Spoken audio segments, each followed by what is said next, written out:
हमारे chapter number 3 dynamics के lecture चल रहे हैं, तो आए चलते हैं अपने आज के टॉपिक की तरफ। आज का हमारा टॉपिक है fundamental forces. There are four fundamental forces, चार हमारी बुनियादी फोर्सेस हैं। Gravitational force, electromagnetic force, strong nuclear force and weak nuclear force. तो ये चार हमारी फंडामेंटल फोर्सेस हैं। आए बारी बारी इनको डिटेल में पढ़ते हैं। सबसे पहले जी ग्रेविटेशनल फोर्स। ग्रेविटेशनल फोर्स हमने लास्ट लेक्चर में भी पढ़ी है। The gravitational force has been discussed in the previous section. Gravitational force हमने लास्ट प्रीवियस टॉपिक में भी पढ़ी है, डिस्कस की है। We often talk about this force. हम इस फोर्स की काफ़ी बात करते हैं।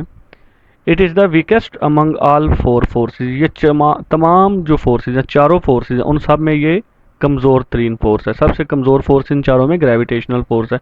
कमज़ोर से क्या मुराद है? Being a long range force, दूर इसकी रेंज क्योंकि बहुत ज़्यादा है, दूर तक इसकी रेंज है। It extend to infinite distance, ये एक लामहदूद फासले तक फैली हुई है। आल्दो इट, इसी वजह से ये क्या होती जाती है, बिकम्स वीकर एंड वीकर, यानी बहुत लंबे फासले तक फैली हुई है ये ग्रेविटेशनल फोर्स। तो इसी वजह से ये जितना हम दूर जाते जाएंगे तो ये ग्रेविटेशनल फोर्स उतनी वीक, कमज़ोर से कमज़ोरतर होती जाएगी। नेक्स्ट है जी हमारा इलेक्ट्रोमैग्नेटिक फोर्स।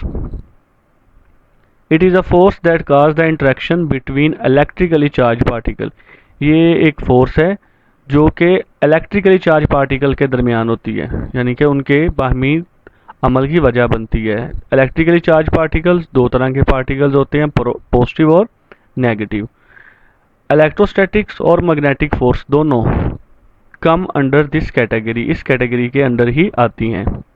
इलेक्ट्रोस्टैटिक और मैग्नेटिक फोर्स इलेक्ट्रोमैग्नेटिक के अंडर ही आती हैं। These are long range force, इनकी फोर्सेस की रेंज काफ़ी ज़्यादा है। The area in which these forces act, जिस एरिया के अंदर ये फोर्सेज अमल करती हैं, आर कॉल्ड इलेक्ट्रोमैग्नेटिक फील्ड्स, उन्हें इलेक्ट्रोमैग्नेटिक फील्ड्स कहा जाता है। यानी जिस जिस एरिया में ये फोर्सेज अमल करेंगी, जहाँ तक इसकी हदूद है, तो उन हदूद को हम कहते हैं electromagnetic fields. Electromagnetic force are stronger than the gravitational. Electromagnetic force gravitational force से ज़्यादा स्ट्रॉन्ग है। इसलिए हम एक एग्जांपल से समझ सकते हैं। देखें, आप ज़मीन के ऊपर कोई भी लोहे का टुकड़ा रख दें, उसके करीब आप मैग्नेट ले आएँ, ऊपर से आप मैग्नेट उसके करीब लेके आते हैं, तो देखें जो लोहे का टुकड़ा था, आयरन का टुकड़ा था, वो ज़मीन पर पड़ा हुआ था, तो ज़मीन उस पर ग्रेविटी लगा रही है। लेकिन जब आपने ऊपर से उसके ऊपर मैग्नेट किया, तो मैग्नेट ने उस आयरन के टुकड़े को अट्रैक्ट कर किया और अपने साथ चिपका लिया और ऊपर उठा लिया। तो यहाँ से क्या समझ आई? देखिए, ज़मीन की ग्रेविटी भी उस पर लग रही है लोहे के ऊपर, लेकिन मैग्नेट की फोर्स भी लग रही है। तो टुकड़ा मैग्नेट के साथ चिपक गया और ऊपर की तरफ चला गया, जिससे ये साबित होता है कि जो मैग्नेट फोर्स है वो ज़्यादा है और ग्रेविटी उसके मुकाबले में वीक फोर्स है। तो इलेक्ट्रिक मैग्नेटिक फोर्स स्ट्रोंगर होती हैं किसके मुकाबले में? ग्रेविटेशनल फोर्स के मुकाबले में और न्यूक्लियर फोर्स के भी मुकाबले में।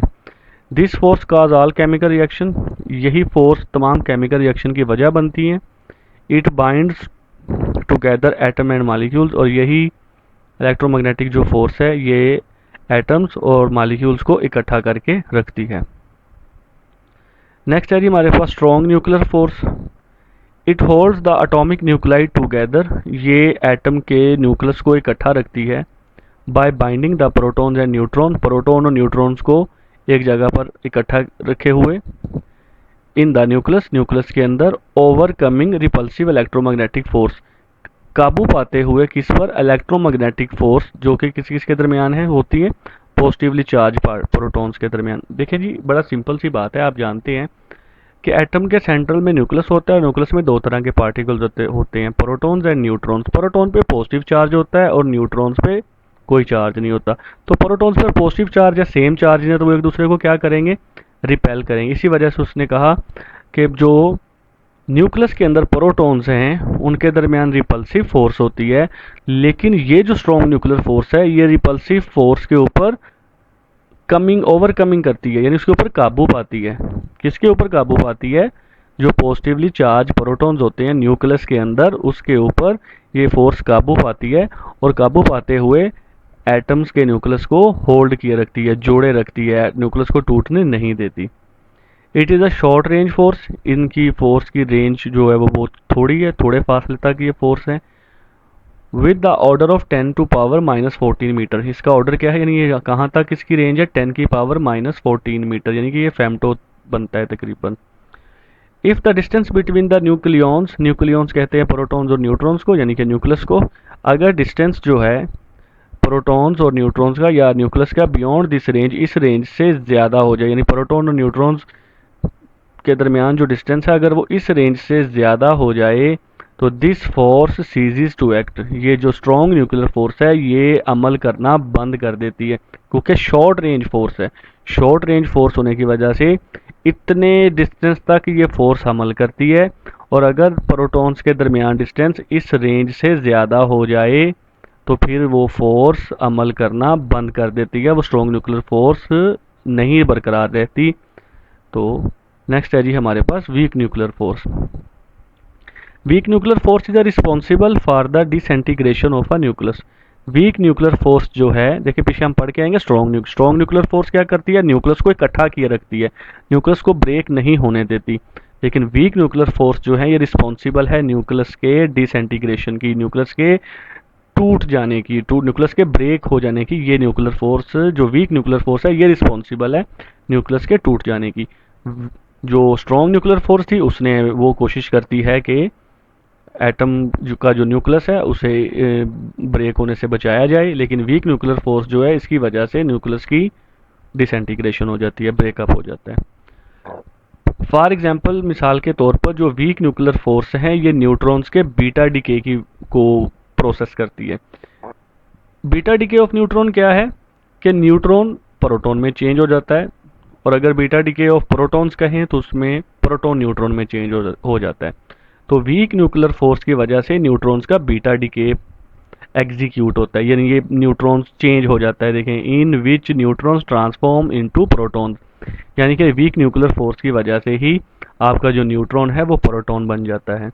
तो इस प्रोसेस में और क्या होता है जी, बीटा पार्टिकल्स जिसे इलेक्ट्रॉन्स कहते हैं और एक चार्ज पार्टिकल जिसे एंटी न्यूट्रिनो कहते हैं वो अमिटेड होते हैं, खारिज होते हैं। यानी बीटा पार्टिकल का प्रोसेस में इलेक्ट्रॉन और एंटी न्यूट्रिनो दोनों खारिज होंगे। एंटी न्यूट्रिनो क्या होता है जी, ये न्यूट्रिनो का ऑपोजिट होता है, इनके ऊपर कोई चार्ज नहीं होता, तो ये इनका मास भी बहुत कम होता है। इन अदर वर्ड्स, दूसरे अल्फाज में हम कह सकते हैं, we can say that due to weak nuclear force, weak कमज़ोर न्यूक्लियर फोर्स की वजह से ही radio active decay of atom occurs, के एटम से रेडिएशंस के खारिज होने का प्रोसेस स्टार्ट हो जाता है। यानी कि वीक न्यूक्लियर फोर्सेस की वजह से एटम यानी उसके न्यूक्लियस से रेडिएशंस खारिज होना शुरू हो जाती है। रेडियो एक्टिव डिके का मतलब है रेडिएशन के खारिज होने का प्रोसेस, किससे, एटम से। हाउएवर, लेकिन week nuclear force is stronger than the, ये जो वीक न्यूक्लियर फोर्सेज हैं ये स्ट्रॉन्गर हैं किससे, ग्रेविटेशनल फोर्स से, लेकिन वीक हैं किससे, इलेक्ट्रोमैग्नेटिक फोर्स से। तो ये इनका कंपैरिजन याद रखिएगा। It is a short range force, इसकी रेंज भी शॉर्ट है, कितनी है जी, 10 की पावर -17 मीटर, यानी कि इसकी रेंज जो स्ट्रॉन्ग न्यूक्लियर फोर्स थी उससे भी कम है। नेक्स्ट है जी हमारा forces in a free body diagram. एक फ्री बॉडी हम बनाएंगे, उसमें हम पढ़ेंगे कि मैक्सिमम कितनी फोर्सेस अमल करती हैं। External forces acting on the object में बी फ्रिक्शन, जो किसी भी ऑब्जेक्ट पर फोर्सेस बाहर से लग सकती हैं वो फ्रिक्शन हो सकती है, ग्रेविटी हो सकती है, नॉर्मल फोर्स हो सकती है, ड्रैग फोर्स हो सकती है, टेंशन की फोर्स हो सकती है, या ह्यूमन फोर्स हो सकती है जो कि वो पुश और पुल की सूरत में लगाएगा। सपोज करें एक बुक है, उसको पुश किया जा रहा है टेबल की सरफेस के ऊपर, ये देखें, ये एक टेबल के ऊपर बुक पड़ी है, आप इस तरफ से इसको फोर्स लगाते हैं, अप्लाई फोर्स कर रहे हैं। Free body diagram are use to show magnitude and the direction of all the forces. Free body diagram हम बनाते हैं किस लिए, ताकि हम मैग्नीट्यूड शो कर सकें कि फोर्सेस की क्वांटिटी क्या है, एंड द डायरेक्शन, और उस फोर्सेस किस डायरेक्शन में लग रही हैं, एक्टिंग ऑन द ऑब्जेक्ट, उस ऑब्जेक्ट के ऊपर, इन अ गिवन सिचुएशन, दी गई सिचुएशन में। Other words, a free body diagram एक स्पेशल एग्जांपल है वेक्टर डायग्राम की। वेक्टर डायग्राम का क्या मतलब, हम उसमें फोर्सेस बनाएंगे और उनके एरोज भी लगाएंगे। तो आए हम फ्री बॉडी डायग्राम को देखते हैं जी। जी ये आपकी है जी फ्री बॉडी डायग्राम, जिसमें आपको मुख्तलिफ फोर्स उस बॉक्स के ऊपर अमल करती हुई दिखाई जा रही है। Usually the object is represented by a box, आमतौर पर हम बॉक्स से रिप्रेजेंट करते हैं ऑब्जेक्ट को, यानी फ्री बॉडी डायग्राम में जो ऑब्जेक्ट है वो बॉक्स से रिप्रेजेंट किया जाता है। Force arrow are drawn out from the centre of the box, और जो फोर्स हैं वो सारी की सारी बॉक्स के सेंटर से ड्रा की जाती है। देखें सेंटर से आपको राइट की तरफ, लेफ्ट की तरफ, ऊपर की तरफ, नीचे की तरफ फोर्सेस ड्रा की गई हैं in the direction of forces, जिस तरह वो फोर्स लग रही हैं एज शोन आपको डायग्राम में दिखाया गया है।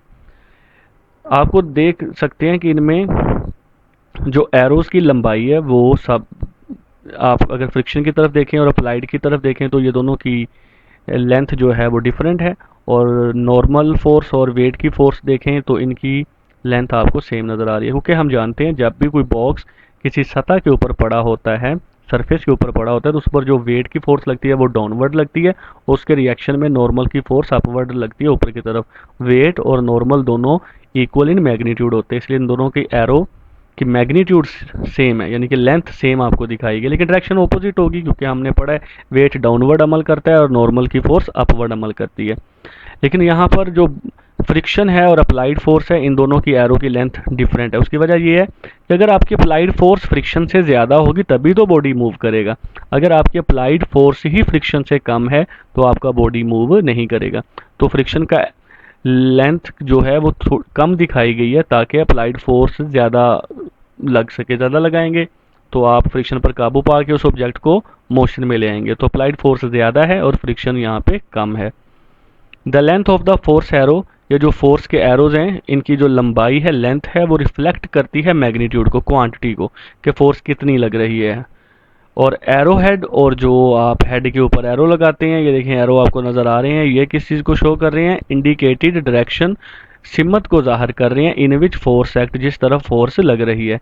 अगर इस डायग्राम में इस बॉक्स को आप राइट की तरफ मूव करना चाहते हैं तो आपकी अप्लाइड फोर्स राइट की तरफ होगी और इसके ऑपोजिट फ्रिक्शन किस तरफ होगी, लेफ्ट की तरफ। अगर आप यहाँ पे अप्लाइड फोर्स लेफ्ट की तरफ लगाते तो फ्रिक्शन आपकी राइट की तरफ होती। Each force is label to indicate the exact type of force, हर फोर्स को इस तरह लेबल किया जाता है ताकि उस फोर्स को सही टाइप को हम समझ सकें, सही तरीके से जाहिर कर सकें। तो हर फोर्स को लेबल करेंगे ताकि हर फोर्स को आसानी से समझा जा सके। तो फ्री बॉडी डायग्राम में कितनी फोर्सेज अमल कर रही हैं, 4 फोर्सेज अमल कर रही हैं। वेट की फोर्स डाउनवर्ड, उसके रिएक्शन के तौर पर normal force upward. Applied force अगर आप राइट की तरफ लगाते हैं तो फ्रिक्शन आपकी लेफ्ट की तरफ होगी, और अगर आप लेफ्ट की तरफ अप्लाइड फोर्स लगाते तो फ्रिक्शन आपकी राइट की तरफ होती। अप्लाइड फोर्स का जो एरो है वो लेंथ मैग्नीट्यूड को जो लाइन जाहिर कर रही है उसकी लंबाई फ्रिक्शन से ज़्यादा होनी चाहिए, तभी वो बॉडी मोशन में आएगा। और अप्लाइड फोर्स और फ्रिक्शन एक दूसरे के ऑपोजिट होते हैं, वेट और नॉर्मल एक दूसरे के ऑपोजिट होते हैं। तो यहाँ पर उन्होंने एक फ्री बॉडी डायग्राम से आपको फोर्सेस, एक बॉडी पर लगने वाली फोर्सेस समझाई हैं कि एक बॉडी पे कम से कम कितनी फोर्सेस लगती हैं और किस किस डायरेक्शन में वो लगती हैं। तो ये था जी आज का हमारा टॉपिक। अल्लाह हाफिज़।